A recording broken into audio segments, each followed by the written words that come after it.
Well, hello, friends. It's good to have you back with us this Thanksgiving week. I know a lot of people are in the UK, but here is a joyous week, and I have been informed that another hostage is being returned from Gaza, being tested as they do to check whether it is Israeli hostage or if it's just another. Well, they've handed back people that haven't been Israeli. In recent weeks. So that is a piece of news that is breaking. We should hear more once that is confirmed, and obviously our prayers are for those who have had that closure with their family, assuming it is one of the remaining three. That will bring it down to two deceased hostages that are needing to be returned from Gaza.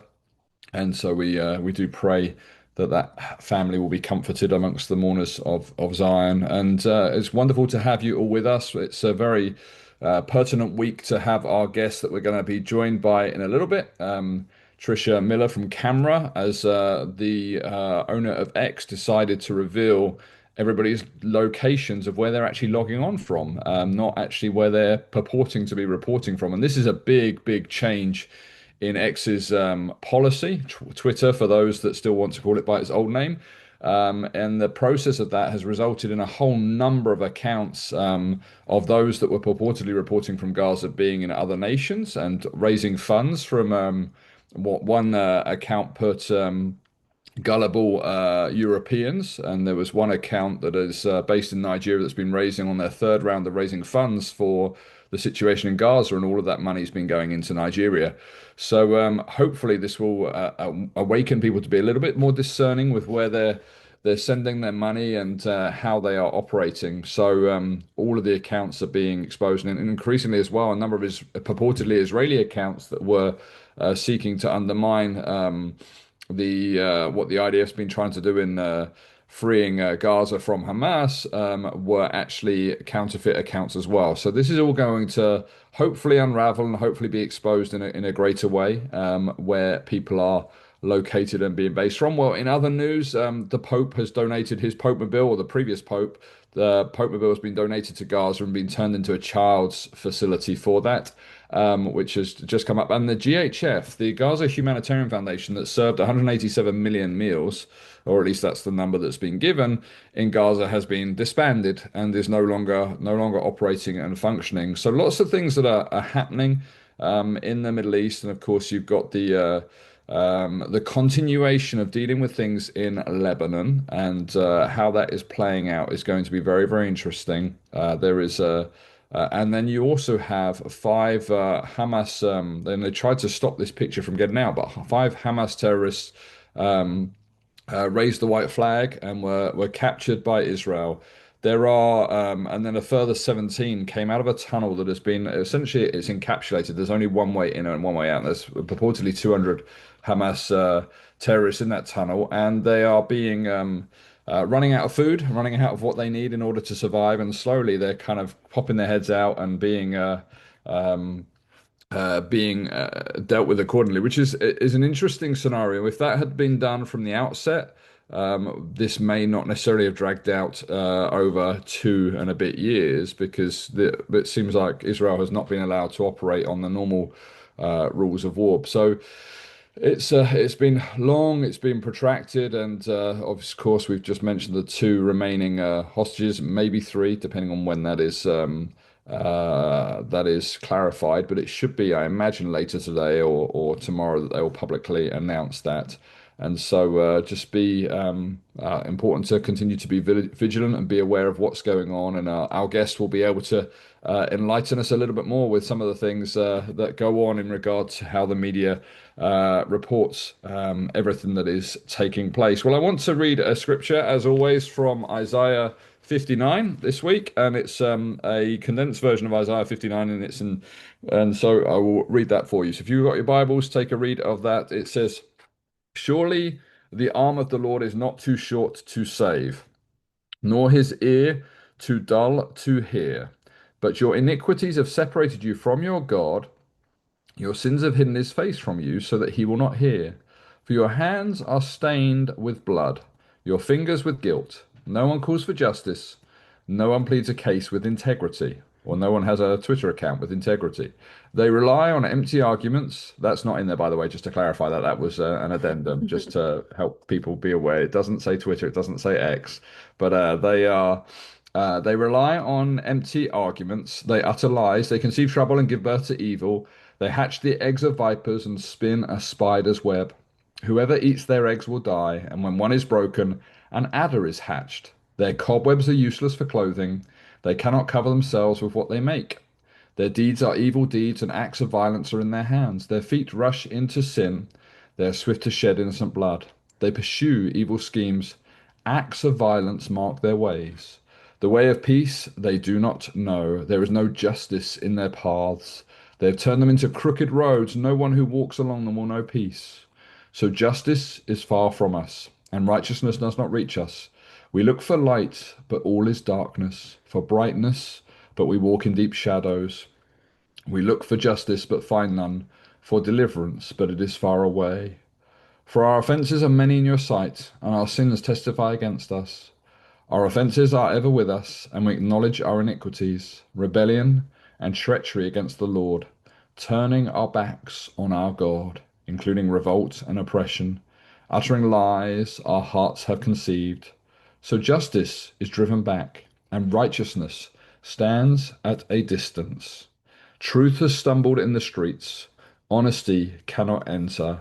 Truth is nowhere to be found, and whoever shuns evil becomes a prey. The Lord looked and was displeased that there was no justice. He saw that there was no one. He was appalled that there was no one to intervene, and so his arm achieved salvation for him, and his own righteousness sustained him. He put on righteousness as a breastplate, as his breastplate, and the helmet of salvation on his head. He put on the garments of vengeance and wrapped himself in zeal as in a cloak. According to what they have done, so will he repay wrath to his enemies and retribution to his foes. He will repay the islands their due. From the west, people will fear the name of the Lord, and from the rising of the sun, they will revere his glory. For he will come like a pent-up flood that the breath of the Lord drives along. The Redeemer will come to Zion, to those in Jacob who repent of their sins, declares the Lord. As for me, this is my covenant with them, says the Lord. My spirit, who is on you, will not depart from you, and my words that I have put in your mouth will always be on your lips, on the lips of your children, and on the lips of their descendants, from this time on and forever, says the Lord. Just want to return back to that statement, truth has fallen in the streets. That really is a key component of this whole passage of Isaiah 59. We live in a day and age where people don't like truth. They don't want to hear truth because it means they have to change what they do and how they act, how they operate in day-to-day life. And that really is the challenge that we are faced with, is that truth has fallen in the streets. But in other news, and I meant to mention this earlier to everybody as well, the B'nai Menashe, which is the Indian tribe of Jews, they have publicly announced that they're going to endeavor to bring them back from North India. And the initial, I think it's 1,200, and it's going to end up being 4,800 for repatriation, resettlement in Galilee. And funds, I think it's somewhere in the region of $27 million has been allocated by Netanyahu and his team in order to facilitate the B'nai Menashe returning back to Israel, which is a very, very significant change of policy, if we say, from the government there to bring and help allocate land and facilitate the B'nai Menashe, the Indian Jews, to return back to land. They've been keeping the Shabbat for thousands of years and operating and keeping all of the feasts, and obviously they have a different culture that is there as well. And the other plus news is that it means that there might finally be some good Indian food that you can find in Israel, which is you have to go a long way. I only had a handful of good Indian meals while I was there, and some of them were cooked by those that we live with. But yeah, that'll be a wonderful blessing to the culture of Israel as a whole, and I look forward to seeing that come to fruition. Aliyah is still happening. It's still part of what God has called the nations to be involved in, and this thrills my heart to see the B'nai Menashe returning back to the land.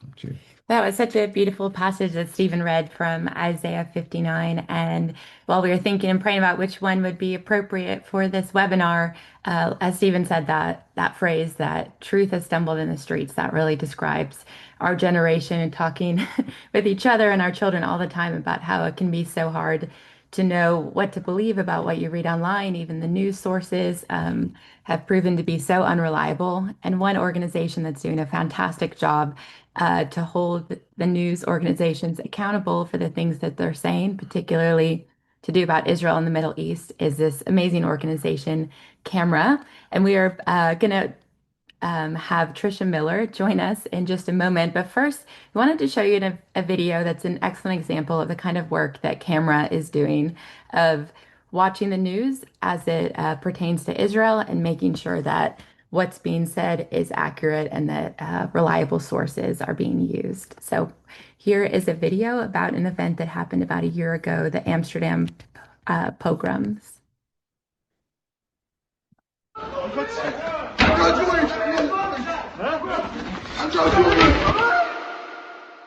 On November 7th, 2024, a pogrom unfolded on the streets of Amsterdam. And what they themselves described as a Jew hunt, gangs of attackers turned an Israeli soccer team's visit to the Netherlands into an opportunity to savagely beat Jews and Israelis. In the wake of this vicious pogrom, anti-Israel activists rushed to get their talking points in order. If Jews were attacked, they argued, there must have been a legitimate reason. They must have brought it upon themselves. Soon, media outlets were joining the campaign to shift attention onto Israeli soccer fans who, in this narrative, provoked the organised violence against other Israelis. Here's PBS. And this, an eyewitness video capturing Israeli fans running in fear. One says, "I'm not Jewish," as he was repeatedly punched and kicked to the ground. Israel's embassy in Washington posted this footage showing a cornered Israeli fan. More than 60 people were arrested and 5 victims were hospitalized and released. But tensions had been mounting for days, and the aggression was not one-sided. Video from the night before the game shows Israeli soccer fans cheering as someone tears down a Palestinian flag. PBS cast an act of vandalism as being on the same plane of aggression as the violent beatings, even as cause and effect. It's true that video is circulating of a vulgar chant by some Israeli fans.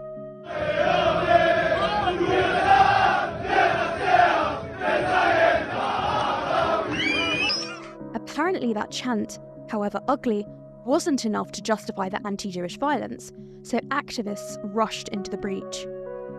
They flooded social media with doctored and miscaptioned videos, falsely accusing the Israelis in the clip of chanting death to Arabs and "there are no schools in Gaza because there are no children left." This misinformation campaign quickly made its way to the mainstream media. The New York Times reported on the video as fact, but provided no link. When Camera called on the authors and editors to substantiate this grave charge, the paper came clean. It had no such video. The Times published corrections and removed references to the video. But the lie, crafted on social media and blasted by the New York Times to a massive audience, continued to spread. A column in the Canadian paper Globe and Mail relied on the New York Times when repeating the allegation. After a German journalist cited the New York Times and the questionable quote, his paper, Frankfurter Allgemeine, led readers to believe the words appear on video. Even Wikipedia got in on the action, citing the New York Times and Frankfurter Allgemeine for its claim that the ugly chants were captured on video and further laundering the evidence-free allegation into public record. And on it went. The Guardian referred to verified social media videos showing the chant. The Media Line too reported that video showed the chant. When Camera asked for evidence, the Media Line author made clear he couldn't substantiate the claim, and the article was changed to say that the chants reportedly included the words in question. Frankfurter Allgemeine admitted to Camera that it didn't, in fact, have the video, but defended its language on a technicality. The Guardian changed its article to note that allegations regarding the chant were sourced from unnamed city officials and Dutch media. The Globe and Mail columnist didn't respond to Camera's call for substantiation. And then there was NBC News. Social media footage shows Israeli fans menacing local businesses, attacking a local taxi, tearing down a Palestinian flag, chanting death to Arabs and let the IDF win. The network even insisted that the video was geolocated by NBC News. When Camera asked for substantiation, editors said that they stood by their reporting but, as a matter of practice, don't release video. By NBC's own claim though, the clip isn't proprietary video, but social media footage. There's no journalistic reason not to link to a supposedly publicly available video. But when pressed, NBC fell silent. Football fans are obviously capable of spewing hate, and it's impossible to prove that no one ever uttered these ugly words. But the burden of proof is on the journalists making these claims, and so far, not one has provided that proof. Anti-Semitism is often described as the world's oldest hatred, and it's evidently alive on the streets of Europe 8 decades after the Holocaust. And when anti-Semitic hate erupts, its apologists are always there to jump to blame Jews themselves for it. Why are supposedly reputable media outlets helping them repeat these baseless and dangerous lies?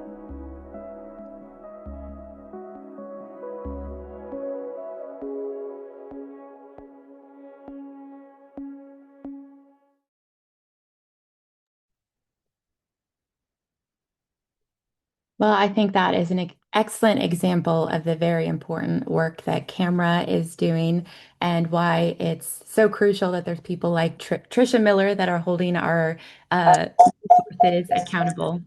So I'm so glad that we can welcome Tricia today. Tricia Miller is the director of Camera's Partnership of Christians and Jews. She monitors Christian organizations and media activity related to the Arab-Israeli conflict. Her articles have appeared in numerous publications, including First Things, the New English Review, Charisma News, Breaking Israel News, The Times of Israel, JNS, The Jerusalem Post. She's also the author of 2 books entitled Three Versions of Esther and Jews and Anti-Judaism and Esther in the Church, which are both about the relationship of Esther to current Christian anti-Judaism and anti-Zionism. So we're so glad to welcome you today, Tricia. I hope you can hear us. Yes, I can. Can you hear me? Yes, thank you so much for joining us. And we haven't introduced yet today Ruth Guggenheim. She's the Director of Interfaith Relations for EMUNAH Israel, and she will be interviewing you today, Tricia. Great, thank you. It's good to see both of you, Stephen and Melissa. It was great to meet you in Jerusalem just a couple weeks ago. And Ruth, it's good to see you. I've known you for a long time, but haven't seen you in a while. Right. I remember meeting you years ago. I think it was at NRV. So it's truly an honor and a privilege to have you join our little show here. First of all, Tricia, I am totally amazed at what you personally, as an individual, as a woman, as a devout Christian, has put forth, both on a religious level and on a journalistic level. And as an Israeli and as a Jew, I want to personally thank you, because it's people such as yourself and the Camera organization that really help shed the light, the correct light that we all need. And, we're witnessing so much hate and animosity and such growing anti-Semitism and anti-Israel in the media that, from my point of view, Tricia, I'm like sometimes so emotionally exhausted by reading the media. I can't look anymore. I'll be honest, the last 2 years, like it rips your heart. It rips my heart apart. And I'm sure almost all of our listeners too, they see things, they read things, and they know it's not correct. It's outright lies or it's outright distortion. And the mere fact that for so many years, you're able to be in the center of this black hole, to be honest, I find it like just amazing. You're such a powerful person. And, I guess one question really is how you got involved with Camera. I think I would personally love to hear, and so would everyone else, and how it does impact you both on a religious level as a devout Christian, seeing what's going on in the media, and how this impacts you professionally and personally. Well, it's really a calling from the Lord. The way that I got into this, first of all, I was raised in a philo-Semitic and pro-Israel Christian home. And I was raised in Silver Spring, Maryland, which for people who know that area know that the population is large percentage of Jews. So I grew up with Jewish friends. My parents had Jewish friends, and I frankly did not know there was any such thing as anti-Semitism. So when I was 20, I got to meet Corrie ten Boom, who, for the benefit of people who may not know, she and her family are responsible for getting over 800 Jews out of Nazi Europe through the network that they established. And hearing her testimony and why she did what she did was that moment that I knew that's what I'm called to do, to stand with the Jewish people. But then, after processing that part, I realized I don't know anything else about the Holocaust. Okay, I know what the Ten Boom family did and their friends, but I don't know about the Holocaust. And I had to start studying it. And what drove me, what gripped me was a question, well, how did this happen in a so-called Christian country? What was wrong with the church?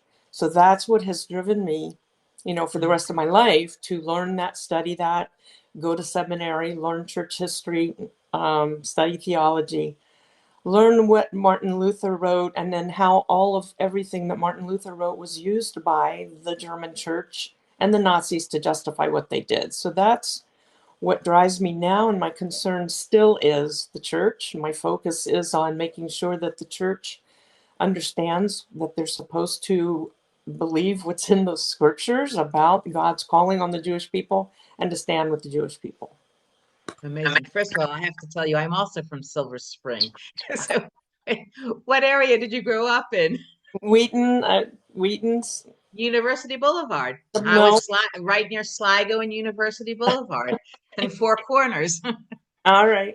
Well, I went to JFK High School, if that helps you. Okay. Yeah, no, exactly. I actually went to Jewish religious high school, but just for everyone listening, that means that we lived literally like 1.5 kilometers from each other, our neighborhood. So that's just, it's always nice to see old landsmen, shall we say. Yeah. So that's nice. As effective as camera is, and being such a phenomenal watchdog, the reality is the last 2 years, I feel it's like seeing, the proverbial finger in the dike. Once you remove that finger, the whole thing's coming out anyway. We're only temporarily keeping certain things at bay, and again, camera for sure is on the front line of that, but I'm wondering, because it is that finger in the dike, have we really lost the media war completely? Israel and even the pro-Christian Zionist world, have we lost the media? Overall, I would say yes. However, I have to say there's very encouraging signs. When I was in Jerusalem a few weeks ago for the Christian Media Summit, and I was interviewed by Chris Mitchell, and he aired that on his Jerusalem Dateline the very next day. But then CBN took it, and Stephen is in this piece because Stephen was in the studio with Chris. They took it and they worked in comments by Stephen and by Troy Miller, the president of NRB, worked that into the script basically that Chris used for that interview, which was an article that I wrote, countering Tucker Carlson. And so that interview has aired several times. They aired it on CBN News. They aired it again on Jerusalem Dateline. They aired it again on the 700 Club. So that's the bright news in the midst of the dark hole that you referred to, is that there is at least one major Christian media outlet that is very pro-Israel and has taken just the one thing based on the one article I wrote. Chris Mitchell said, let's do an interview on this, and then, expanded it to include Stephen and Troy, and to continue to hammer on this, what I consider the most dangerous threat now to Christian support for Israel, in the form of Tucker Carlson and the people that he platforms. So that's the good news. But overall, yes, mainstream media, legacy media is not open to the truth, and they're not open to giving any semblance of objectivity. Is there any way, realistically, can we all strategize? When you were at the GPO, and also Stephen, Stephen, feel free to jump in, please. When you all were here at the Christian Media Summit, was there a conscientious desire to look at a strategy of how we might be able to re-engage media in a proactive way, educate them better, or is it just the corruption is just too big? But I'm curious how the GPO might be looking at helping and being out there more proactive, not necessarily just reactive. Well, from my perspective, I think it's hugely significant. This was the seventh Christian Media Summit that the GPO is taking the time to engage with Christian media professionals from all over the world that represent literally tens of millions of Christians globally, and that is very, very encouraging. The eighth one is already being planned. The dates are not yet finalized, or they are finalized, but they're not public. With the National Religious Broadcasters, which is America's largest outfit for those in the broadcasting space. And so their annual conference takes place every February, March, usually. Sometimes it moves around depending on venue availability. But that happens from the 17th to 20th of February. But this year they are collaborating, or I say this year, 2026, with the Government Press Office and the Christian Media Summit. The other thing that was significant is this is the first time, from my understanding, that the Ministry of Foreign Affairs was involved. And so there is a broader consensus and a broader involvement of other established offices within Israeli society that is recognizing the significance of having Christian media involved and engaged in this battle. And as we mentioned at the start, of course, things that have been done in the dark come out into the light eventually. And so Yeah. what's taking place on Twitter and what camera does so effectively is highlight some of the inaccuracies, I think, is the gentlest way to put the facts on the ground, is saying, okay, well, but the trouble is, once you peddle a lie, people believe it and they don't want to fact check because people are incredibly lazy. Journalists are lazy too. If you provide a journalist with accurate, reliable information, they will come back to you again and again and again because you're doing the work for them. And that sounds like a misnomer, but that's the way the industry works. They want credible, reliable sources that give them factual information that makes their job easier because their workload is so full. And so that's the way the animal works in that regard. But the unfolding of everything that took place, I think it was a hugely significant Christian Media Summit, and I don't want to take time from Tricia, but it was a privilege to sit with Tricia, and we discussed a whole range of things on our opening night. I hadn't met her. I was aware of the work of camera, and they really do a sterling work, and you need to, if you're not on their website and not getting their updates, you need to be getting cameras updates. Oh, well, thank you, Stephen, for the plug. I just want to add, I mentioned Troy Miller as being the third person who Chris Mitchell brought in and kind of reworked the interview he did with me, but brought in. Troy has been president of the NRB. And for people who don't know, that's the National Religious Broadcasters. It's the largest international Christian media organization in the world. It's been around for a long time. Like 5,000 people come every year to the annual conferences, but since they've always been sympathetic and pro-Israel, no issues with NRB, but maybe a lot of unawareness, not necessarily every Christian media person who comes to those conferences is tuned into Israel.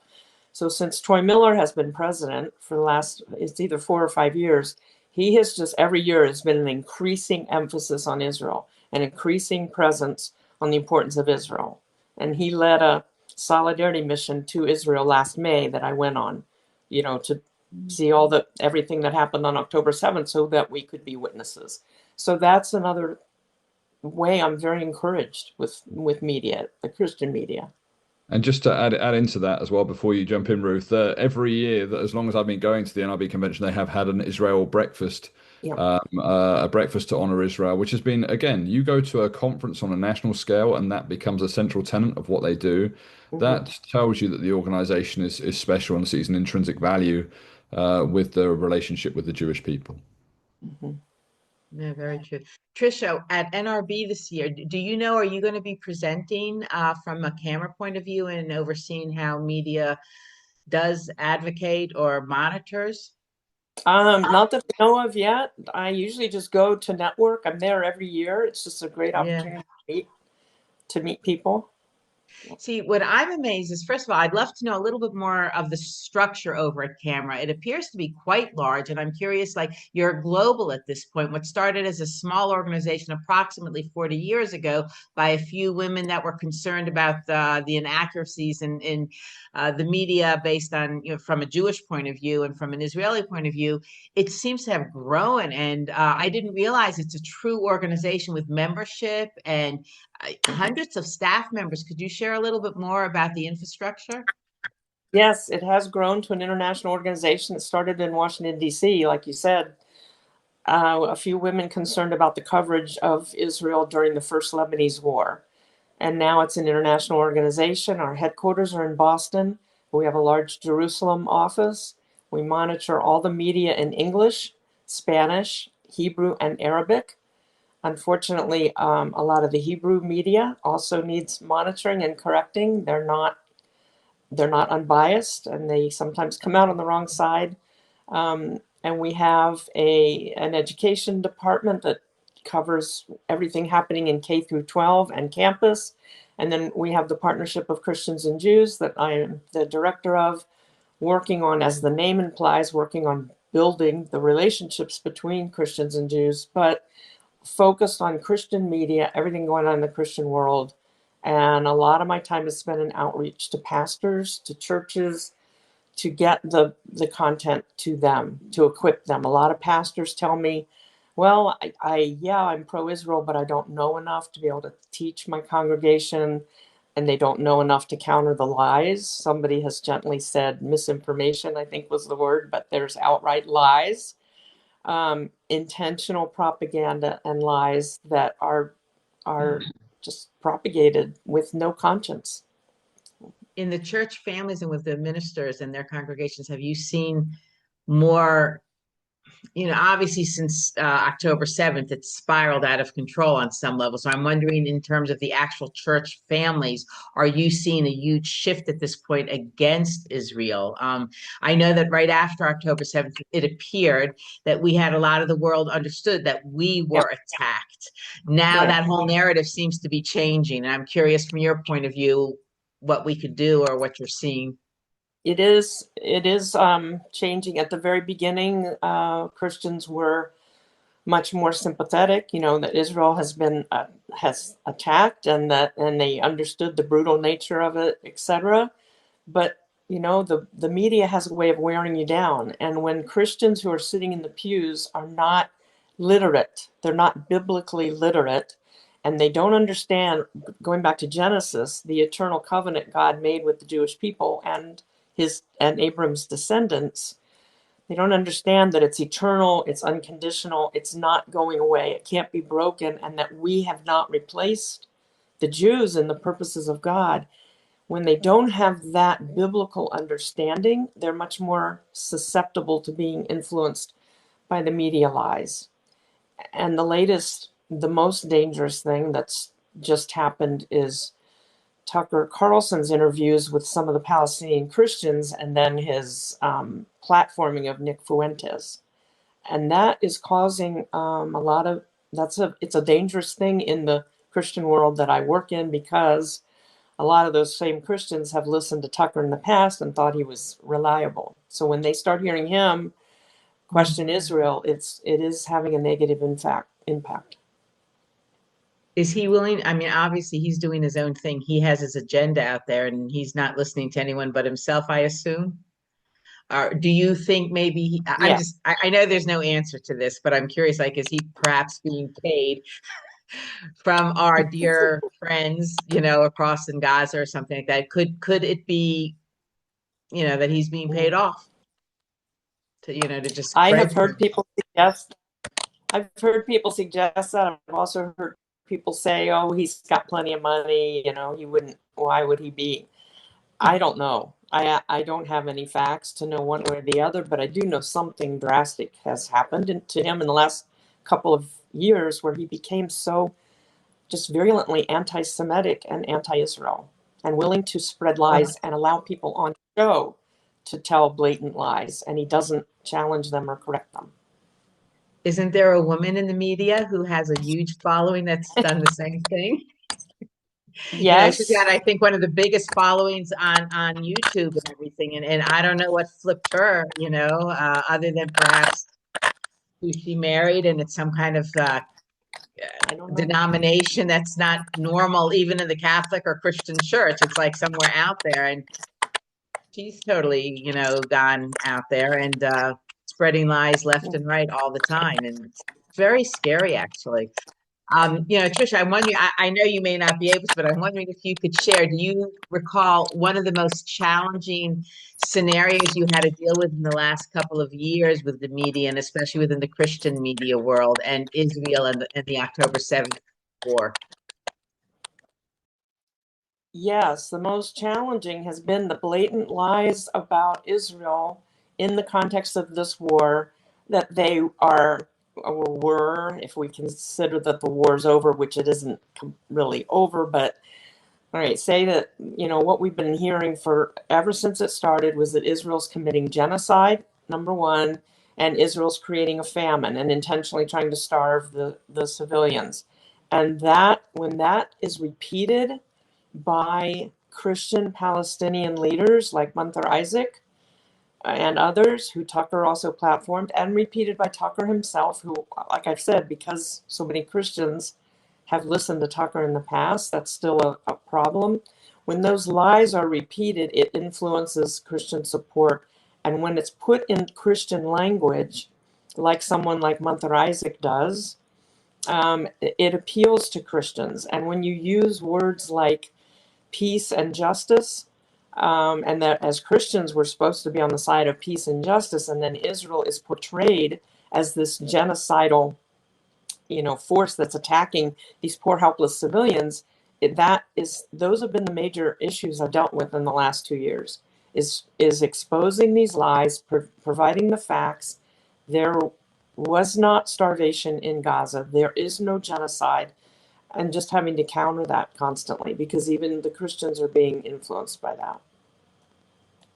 Does Camera do a lot of monitoring of things from the UN, or that's totally outside your ballpark? No, there is an analyst who, with Camera now, who actually worked in the UN, and he actually does a lot with the UN. So he's also a lawyer by trade, so he can address those issues very, very expertly. And just to add to that, UN Watch is another platform you can go to watch what's going on at the UN. Hillel Neuer has been very, very proactive in that regard. It's Ruth, I think your I microphone. don't know. I'm not touching anything, and Okay. I've always felt that I'm being watched, if you recall. So we might be monitored by the Israeli spy, agency. Tricia, you're so popular, they want to hear everything you're saying, but I apologize. Whatever that clicking is, it's not mine. I mean, I'm not doing anything. So I may have to not really continue talking, but I would like to just add one last question. Then maybe if Stephen and Melissa, you could close it up so the clicking stops. I'm just curious in terms of, again, Camera has been around for 40 years. It's amazing. It's growing. Do you have specific goals? Are there any new initiatives that Camera may be taking on over the next year or two to continue with its mission and grow it? Yeah, so there's a much more focus on social media now. There's a whole new department being grown and developed to put a lot more emphasis on social media and addressing it in all areas, because that's obviously the most influential at this point, especially for the younger generation. That's what they listen to. So that's a new initiative. But the partnership of Christians and Jews is also growing. We've added staff. We'll be doing more outreach. And I've been doing a whole lot more in the UK in the last couple of years. Outside of the, first it was just in the US, now it's in the UK. So we're growing a lot in that area as well. Well, we have a lot of listeners and watchers who are regulars. What would you encourage them to be doing more of in order to be making sure that they are A, receiving accurate information, and B, how they can combat it effectively as well when they do come face to face with people that hold a differing opinion? Well, first of all, we all just have to think analytically. We can't just believe what we see or hear. You need to ask questions. Does it appear to be biased? What is the headline trying to tell you? A lot of people just skim through news and look at headlines. That's one of the main ways that the media, really slants the story. So look at the headlines, look at pictures that are used, check them out. We all have to do our own research. We cannot just believe what we see and hear on the surface. For just an example, in all of the accusations that Israel was creating famine and starving people, they were showing pictures of children who were supposedly starving. They looked horrible. Some of those pictures were of children in Syria from the Syrian civil war. Some of those pictures were of children in Gaza, but they had health issues. They had other things wrong with them that was causing them to look like that. One blatant example is the media kept showing a picture of a mother holding this poor child who was very, very emaciated with a sibling standing next to them and saying, look, Israel's creating famine. Well, just think. We just have to think objectively. The mother in the picture looks normal. The other sibling looked normal. Now, why would only one of the three of them be starving if Israel's creating famine? It doesn't make any sense. What kind of a mother would be feeding herself and one sibling and not the other? So there's got to be another explanation. So that's what I just would encourage people to think objectively, think deeply, do your own research, because the media is very deceptive. And just to add to that, those of you that have been watching from the UK are aware of what's going on with the BBC and the exposure of some of the bias that has been expressed there. One of the key points to note within the way the BBC covers it is whenever they quote numbers of casualties or deaths, it's always by the Hamas-run health ministry. Now, Yes. we know Hamas has historically not been very truthful in their detail, so I suspect that there is a reason why the BBC is quantifying the figures by including that preface to their numbers, because they don't want to be sued down the road for what they've been being told. They are having to justify the volume of what they Mhm. are saying are casualties. And the other thing within that, of course, is they factor in everybody who is terrorist or civilian Yeah. into those factors to increase the numbers that are there. So just being aware, not taking things at face value is really what camera is all about, and saying, okay, let's dig a little bit deeper and see what is really going on. Let's take our camera, so to speak, although it's now our phone, and click the shots that actually really matter.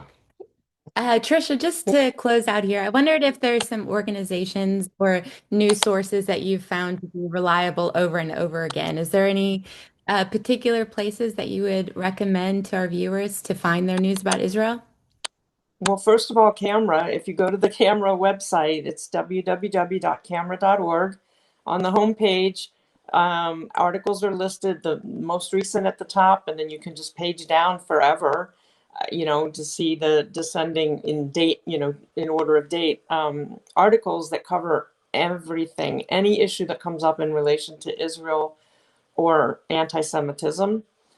We also have an Arabic department. I forgot to mention that. And that's really important because what we hear Arab leaders or Palestinian leaders say in English is not what they're saying in Arabic, and we have to know what they're saying in Arabic. And so there are other organizations like Palestinian Media Watch and Memory who are also covering that. We have to know what's being said in Arabic, but we have our own Arabic department with people who are fluent and watch all that media. So anything that's like watching the Arab media, because Al Jazeera on the other side is a complete propaganda machine that's pro-jihadist and anti-Israel. Those are the main things I would recommend is really watching the Arab media as well as all of our English-speaking media. Amazing. Well, we've put the link to that in the chat. It's camera.org. Tricia, thank you so much for your time, for sharing your wisdom and your expertise. And thank you for the service that you do to all of us to check up on these things and make sure that what is actually factual. So thank you so much for your time.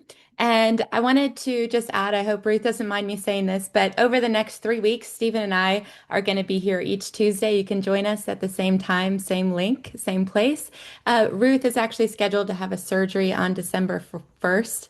So I'd like to encourage all of you to be praying for her that the surgery will be successful and that will go smoothly and that she'll be back with us in a few weeks for the Christian Friends of EMUNAH webinars. Ruth, we're thinking of you and yes, trusting that that will go really smoothly. And if you have any questions in the meantime, you can get a hold of us. Our email address is christianfriends@emunah.org. And we will be back next Tuesday and hope to see you all then. Thank you, Tricia, and bless you, Ruth. See you all soon. Shalom.